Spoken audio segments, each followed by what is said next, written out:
நான் stress pass பண்ணுறேன்னு சொல்லி எங்கள் அம்மாவை ஸ்ட்ரெஸ் ஏற்றி விட்டதா இருந்துச்சோம். ஹாய் காய்ஸ், நான் உங்கள் Sanjana Shaju and welcome back to my channel. So இன்றைக்கி எனக்கு ஒரே டிப்ரிமேஷனாக இருக்குன்னு சொல்லி எங்கள் அம்மா கிட்டே நான் வந்து குக்கிங் தெரப்பிக்குள்ளே போகிறேன். நான் இன்றைக்கி உங்களுக்குலாம் டின்னர் செஞ்சு தரேன், ஒயிட் சாஸ் பாஸ்தா அப்படின்னு சொல்லியிருந்தேன். எங்கள் அம்மாவும் என்ன வேணால் பண்ணிக்கோ பாய் அப்படின்னு சொல்லி என்னை துரத்தி விட்டாங்க. முதல்ல கிச்சனை வந்து ஹேண்ட் ஓவர் வாங்கினதுக்கப்புறம் நான் முதல்ல பண்ண வேலை வந்து வெங்காயம், கேப்சிகம், கேரட், அதுக்கப்புறம் கார்னை வந்து வேக போட்டேன். அது கெட்டில், ஏன்னா நான் ஒரு பெரிய சோம்பேறி, எதுக்கு வேறு ஒரு பாத்திரம் எடுத்து அப்படின்னு சொல்லி நான் வந்து கார்னை கெட்டிலே வேக போட்டேன். ஒரு பக்கம் பாஸ்தா கொதிக்க, ஒரு பக்கம் கார்ன் கொதிக்க, நான் ஒரே கூத்தாக இருந்தது. அதுக்கப்புறம் என்ன பண்ணேன்னா, ஒரு பெரிய கடாய் எடுத்து அதில் வெட்டி இருந்த பட்டர் எடுத்து போட்டேன். பட்டர் போட்டதுக்கப்புறம் பாதி பட்டர் என் வாய்க்குள்ளேயும் போட்டேன். ஏன்னா வந்து நமக்கு அப்போ தானே சாட்டிஸ்ஃபேக்ஷன். ஏதாவது ஒன்று கொதிச்சா நம்ம எடுத்து அது வாயில் போட்டுடணும். ஏதாவது ஒன்று சாப்பிட்ற மாதிரி இருந்தால் அது நம்ம உடனே வாயில் போட்டுரும். அப்போ தான் நமக்கு ஒரு ஃபுல்ஃபில்மெண்ட்டே ஆகும். அதனால் நான் அதையும் பண்ணிக்கிட்டேன். அதுக்கப்புறம் வெங்காயம், கேப்சிகம், கேரட், அதுக்கப்புறம் வந்து இருக்கிற கார்ன், அதுக்கப்புறம் கொஞ்சம் கார்லிக்லாம் போட்டு நல்லா சாட்டே பண்ணி எடுத்துட்டேன்.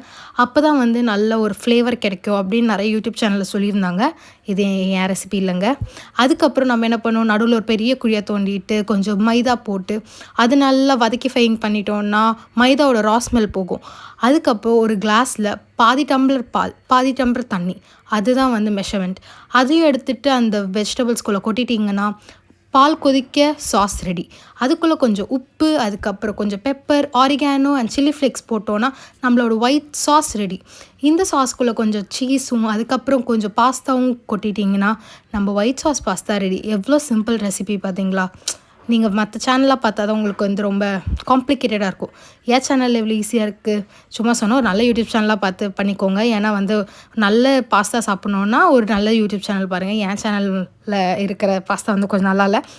அதனால நான் என்ன பண்ணேன், நானே வந்து சாப்பிட்டு டேஸ்ட் டெஸ்டிங் பண்ணி பார்த்தப்போ டேஸ்ட்டெல்லாம் சூப்பராக தான் இருந்தது. ஆனால் எங்கள் அப்பாவுக்கு கொடுத்தப்போ தான் எங்கள் அப்பா மூஞ்சில் ரியாக்ஷன் கொஞ்சம் நல்லா இல்லை. இதுலேருந்து எனக்கு என்ன புரிஞ்சதுன்னா, மேபி எங்கள் அப்பாவுக்கு ட்ரைனிங் இன்னும் கொஞ்சம் கொடுத்துருக்கணும். பரவாயில்ல, அடுத்த வீடியோலேருந்து எங்கள் அப்பா வந்து கொஞ்சம் நல்லா அழகாக ரியாக்ட் பண்ணுவார். அண்ட் என்னோடய விளாக்ஸ்லாம் பிடிச்சிருந்தா லைக் பண்ணிக்கோங்க, ஷேர் பண்ணிக்கோங்க, சப்ஸ்கிரைப் பண்ணிக்கோங்க. பாய்.